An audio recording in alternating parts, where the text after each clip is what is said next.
Alors aujourd'hui, je vous propose une visite un peu insolite, c'est celle du cimetière de Mayenne.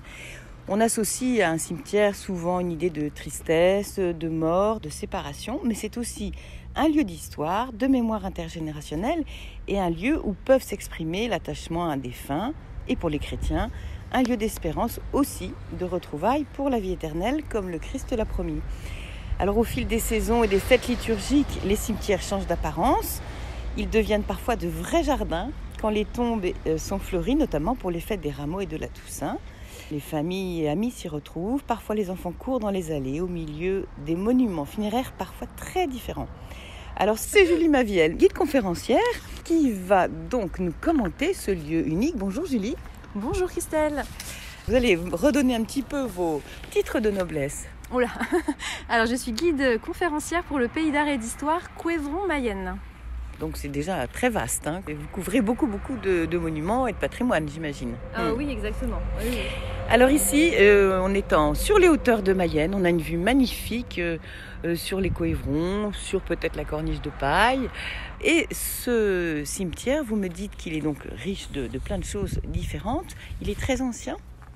Alors, il a été en fait aménagé au 19e siècle, en 1832, mais il existait avant déjà des cimetières dans la ville de Mayenne, mais qui étaient à l'intérieur de la ville, plutôt en fait à côté des églises. D'un côté, l'église Notre-Dame, la basilique Notre-Dame des Miracles, où elle avait également donc son cimetière à proximité, et de l'autre côté de la rive, dans le quartier Saint-Martin, il y avait également un cimetière à proximité de l'église Saint-Martin. Alors ici maintenant que tout est regroupé, ce cimetière compte à peu près combien de tombes ? Alors là, il y a aujourd'hui à peu près 5600 tombes dans ce cimetière pour une surface qui avoisine les 3 hectares. Donc c'est vraiment un cimetière un des plus importants du département de la Mayenne. Ah oui. Et alors il y a le cimetière ancien où nous sommes, côté de l'entrée, et en contrebas un cimetière beaucoup plus récent. On voit très bien l'agrandissement et le style des monuments funéraires qui changent. Alors ce que vous m'avez fait remarquer, c'est les tombes qui ressemblent un peu à des sarcophages là, qui sont juste à l'entrée sur 4 pieds de lion, 4 pattes de Oui, lion. alors c'est vrai que dès qu'on rentre dans le cimetière de Mayenne, sur la droite, il y a une tombe en fait qui attire tout de suite le regard. C'est une tombe en fait qui ressemble à un sarcophage antique et qui est posée sur des pattes de lion qui sont blanches. Alors tout de suite, il y a un contraste de matériaux entre le granit et la blancheur du marbre de ses pattes.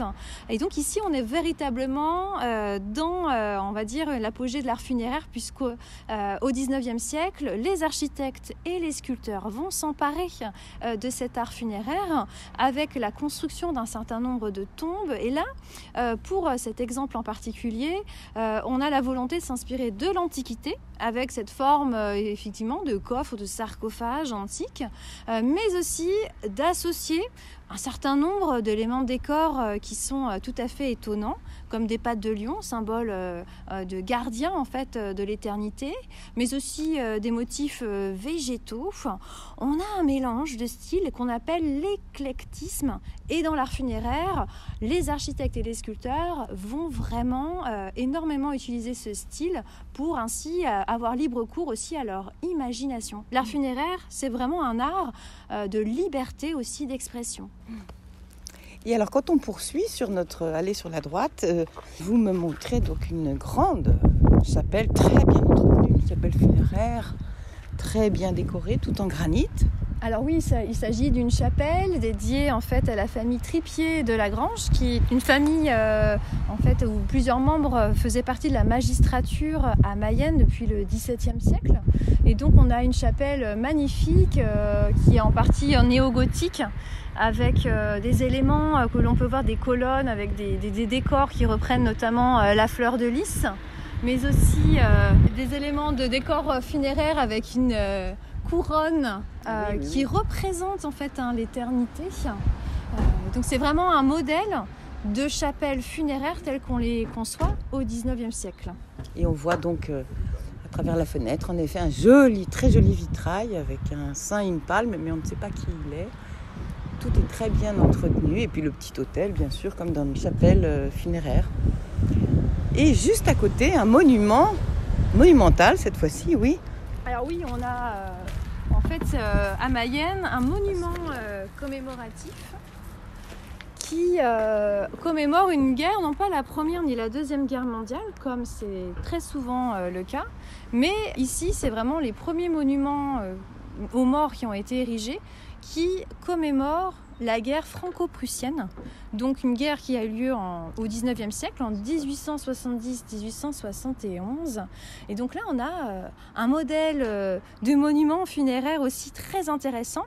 On sait que ce sont les habitants eux-mêmes qui ont financé ce monument funéraire et qui reprend ainsi les codes de ce type de monument très très sobre, une obélisque et en même temps les noms des soldats qui en fait sont tombés pendant ce conflit. Donc c'est vraiment une chance d'avoir encore aujourd'hui ce type de monument.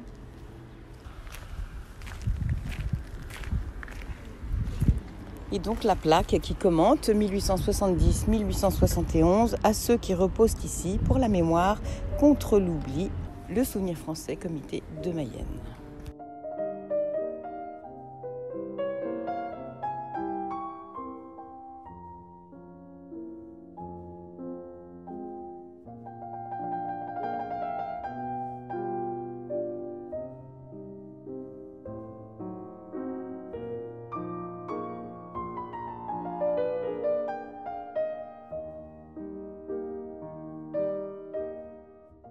Alors nous continuons notre chemin et Julie Maviel attire mon attention. En effet, il y a quelques tombes surmontées d'un piédestal sur lequel repose une colonne, mais qui est tronquée. Bon là, en l'occurrence, il y a un petit crucifix dessus avec une couronne en pierre. Que signifie cette Alors effectivement, on a une colonne en fait, mais qui n'est pas en fait terminée. On a une colonne en fait qui est comme cassée, tronquée sur le dessus. C'est vraiment symbolique. En fait, ce sont souvent des tombes qui sont associées à des personnes qui sont décédées jeunes. Et donc c'est vraiment le symbole que la colonne en fait a été en partie brisée, comme si on avait brisé une vie alors qu'elle avait encore énormément en fait encore d'années devant elle. Donc c'est aussi des symboliques très très fortes qui sont utilisées au 19e et au début du 20e siècle. Et là, en l'occurrence, oui, la principale personne qui est enterrée ici est décédée à 28 ans. Oui. Nous descendons vers le sud et là, on repère avec le drapeau français le mémorial militaire, comme on l'appelle, le cimetière militaire de Mayenne. Le carré militaire. Alors ici, il y a combien de tombes, de croix, là, toutes blanches, mais il n'y a pas que des croix, vous allez nous expliquer. Alors oui, nous sommes dans le carré militaire où il y a 92 sépultures qui sont des croix blanches en fait alignées, qui font partie des soldats français tombés pendant la Première Guerre mondiale. Et nous avons d'autres en fait types de croix que l'on remarque tout de suite. Ce sont notamment des stèles de confession israélite et de 2 soldats également musulmans. Donc on a effectivement cet ensemble de croix très très sobre puisqu'il est interdit d'y apposer des fleurs. C'est vraiment le code des carrés militaires. Tous égaux dans le service de la patrie, je ne sais pas, c'est peut-être ça. Oui, c'est ça, effectivement. Alors il y en a quand même une, du Souvenir français, une petite blanche juste à droite en arrivant, du sergent Louvrier, Victor Louvrier, qui a d'ailleurs une rue à son nom à Mayenne. Et lui, il a le droit quand même d'avoir une mémoire un peu spécifique avec des fleurs, héros de la Grande Guerre. Il est mort en 1918. Oui, alors Victor Louvrier, c'est un homme qui a un destin effectivement aussi très particulier, qui est considéré comme héros de la Grande Guerre. Il est né en 1887 et il était coiffeur à Mayenne, dans le civil. Il est appelé, comme beaucoup d'autres, en août 1914. Et là, il va avoir un destin extrêmement intéressant, puisqu'il est valeureux. Il a été nommé caporal. Il s'est blessé en 1915. Il va notamment perdre une partie de la vue de son œil gauche. Malgré tout, Il va servir dans la Somme, dans la Meuse, à Verdun. Et il sert tellement avec bravoure qu'il se fait remarquer. Il va être nommé sergent. Et du coup, il va notamment être sur un bataillon qui sera sur une des batailles très, on va dire, meurtrières, la bataille de Champagne en 1918. Et là, il va perdre la vie. On ne va pas retrouver tout de suite, en fait, le corps de ces soldats qui sont décédés lors de cette bataille. C'est quelques mois après. On va découvrir les victimes des combats de cette journée. Et parmi ces personnes, on retrouve Victor Louvrier qui avait dans sa poche écrit et gardé une lettre qui était adressée à sa maman, à Mayenne. Et là, c'est grâce à cela qu'on a pu l'identifier avec son numéro évidemment de matricule, où il indique des éléments extrêmement émouvants, et notamment il tient à remercier notamment ses amis et ses clients puisqu'il était coiffeur. Et donc il termine par « Vive la France, j'ai fait mon devoir et meurs content, mes derniers baisers, du courage, j'ai... » Et voilà, ça se termine comme ça. Oui, on comprend la reconnaissance de la ville de Mayenne envers cet homme courageux et qui a donné sa vie donc pour son pays. Et quand on descend un peu plus bas, il y a toute une rangée de croix blanches toutes simples, ornées de rosiers. Et ça, c'est encore un mémorial spécifique de la ville de Mayenne. Mais là, c'est la Seconde Guerre mondiale. Et oui, ce sont des personnes victimes du bombardement du 9 juin 1944 qui sont ici inhumées, puisque le 9 juin 1944, des bombardements vont marquer la ville de Mayenne à jamais. On aura la ville la plus bombardée malheureusement de tout le département de la Mayenne, avec de nombreuses victimes. Entre 350 et 400 personnes vont décéder malheureusement dans ce bombardement. Parmi en fait ces personnes, cet endroit, en tout cas c'est ce lieu de commémoration, permet aussi de se recueillir auprès en fait des personnes qui n'ont pas pu être identifiées. Donc on a une série très émouvante aussi de croix blanches qui sont effectivement associées à un rosier avec des fleurs magnifiques roses, qui donc expriment évidemment la reconnaissance et aussi la tristesse de ce terrible événement du 9 juin 1944. Donc c'était quelques jours après le débarquement, et comme les Alliés ont bombardé tout ce qu'ils pouvaient bombarder en tant que site stratégique, par exemple les ponts, les gares, le nord Mayenne et la ville de Mayenne étaient tout près de la Normandie, et les habitants n'ont pas pu être prévenus à temps.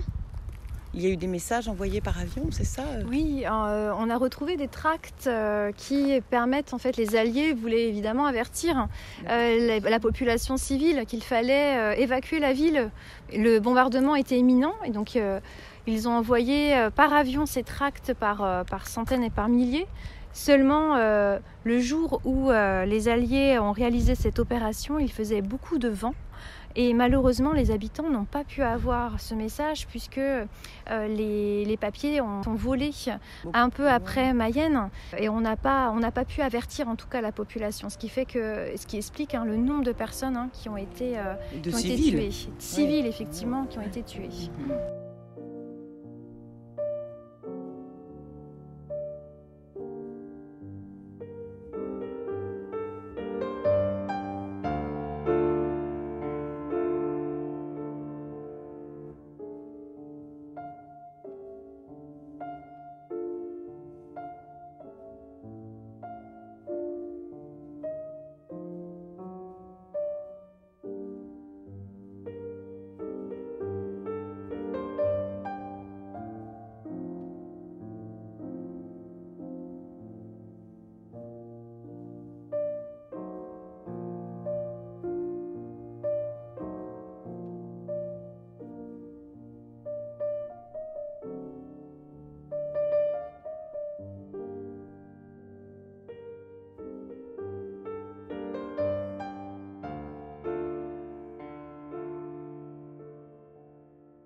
Alors, autre style, de monument funéraire que va nous expliquer Julie, ce sont ces croix très caractéristiques, tout en métal, en fonte, et qui sont en lien avec une époque et en lien aussi avec une industrie très prospère en Mayenne à cette époque-là?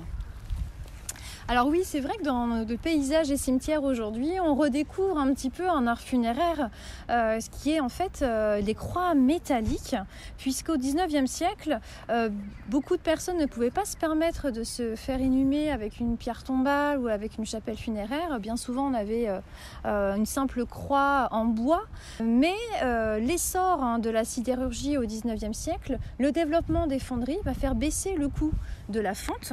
Il y a une ornementation funéraire qui va se développer à cette période et qui sera vraiment à prix, on va dire, plus attractif pour des personnes qui n'avaient pas forcément énormément de moyens. Donc on a des croix métalliques qu'on retrouve énormément dans les cimetières, notamment mayennais, avec des motifs très variés, avec le lierre, symbole de l'éternité, de l'attachement, avec aussi la Vierge Marie, avec le Christ. On a énormément aussi d'anges qui peuvent être aussi apposés, et puis des plaques métalliques. Aujourd'hui, c'est un art funéraire qui nécessite vraiment une protection, puisque un certain nombre de ces croix, les concessions passées, sont placées à la déchetterie. Donc il y a toute une démarche de sensibilisation et d'inventaire autour de ces croix qui est menée actuellement pour justement les garder, et notamment je pense au cimetière d'Évron qui a carrément conservé toute une partie du cimetière justement réservée pour ces croix métalliques.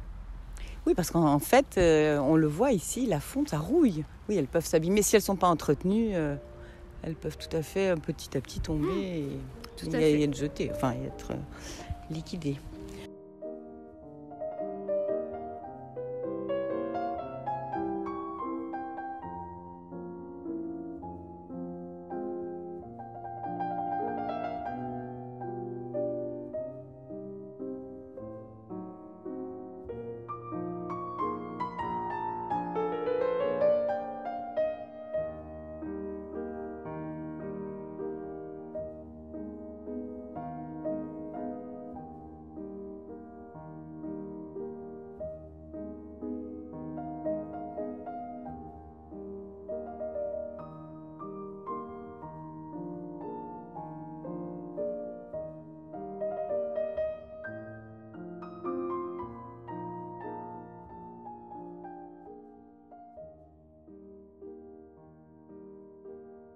Vous êtes toujours sur Fidélité Mayenne et je suis encore dans le cimetière de la ville de Mayenne en compagnie de Julie Maviel qui nous raconte l'histoire de ce cimetière et qui nous commente un peu tout l'art funéraire qu'on peut y trouver. Alors là, nous sommes devant deux grandes tombes de mères de Mayenne.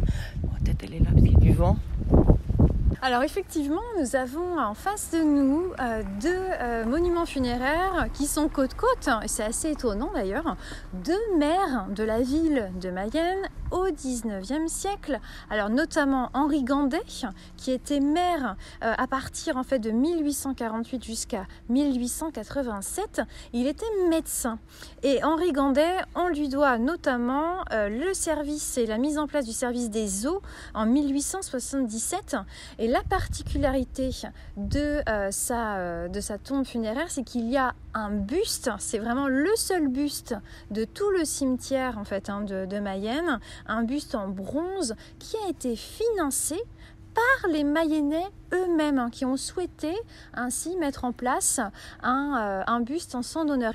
Nous avons juste à côté la tombe de Paul Lintier, qui a été maire, lui, à la toute fin du 19e, en 1898 jusqu'en 1910. Et Paul Lintier, c'est un peu on va dire le baron Haussmann, si je puis dire, de Mayenne. C'est lui qui va être notamment à l'initiative de la restauration du jardin public au niveau donc du château de Mayenne. C'est lui qui va construire la justice de paix. C'est lui qui va réaliser notamment le théâtre municipal. Et d'ailleurs, on a aujourd'hui encore devant le théâtre un buste justement aussi de Paul Lintier qui est visible devant cette place, devant le théâtre, mais qui n'est pas du coup dans ce cimetière. Oui, donc visiblement, les Mayennais de la ville de Mayenne tenaient à honorer les maires qui avaient bien rempli leur service. Exactement. auprès de la population. Et ensuite, nous passons devant des grandes tombes communes, hein, c'est ça. Ici reposent les religieuses de la Providence. Et un peu plus loin... Les sœurs de la Visitation. Les sœurs de la Visitation, ah oui. Et les sœurs de la Sainte Famille. Alors ça, on ignore. Oui, hein, on va faire des recherches. Et c'est vrai que c'est toujours un peu émouvant parce qu'elles n'ont pas de nom. Elles sont toutes ensemble, les unes à côté des autres, et puis des grandes plaques de marbre. Et on demande de prier pour elles, mais à travers leur congrégation, qui est leur appartenance, c'était la Providence. Voilà.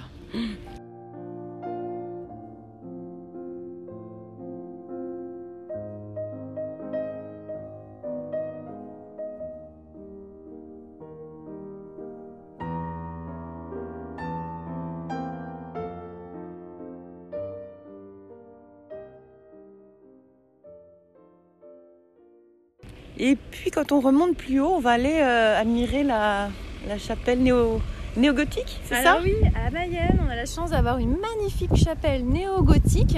Pour cela, en rentrant dans le cimetière, il faut se diriger tout de suite vers la gauche. On a une série de chapelles, c'est la deuxième, qui est vraiment un bijou de l'art néo-gothique. La chapelle qui est effectivement dédiée à la famille Quénier a été construite au tout début du XXe siècle, en 1907. Et la famille Quénier, c'est une famille qui est très connue en Mayenne, en tout cas à cette époque, puisqu'ils ont notamment réalisé une entreprise, ils sont à la tête d'une entreprise de Coulanges. Peut-être que ça va parler à certains d'entre vous. Voilà, c'est une marque française qui est fondée à Mayenne. C'était passionné par le tissu, qui va employer un certain nombre d'ouvriers à Mayenne. Donc c'est vraiment une famille très, on va dire, intéressante. La chapelle, elle a été réalisée par l'architecte de la ville de Mayenne, Jules Tessier, et elle est aujourd'hui une œuvre extrêmement intéressante parce qu'elle mélange un certain nombre d'éléments néo-gothiques dans ses décors au niveau de l'architecture, avec des pinacles, avec des éléments notamment aussi au niveau de la ferronnerie de la porte, et surtout le joyau, si je puis dire, une verrière d'Auguste Allôme, qui est donc maître verrier justement à la fin du 19e et début du 20e siècle, qui va profondément marquer sa production de vitrail dans tout l'ouest de la France, et en particulier en Mayenne, avec un style art nouveau qui est extrêmement qualitatif.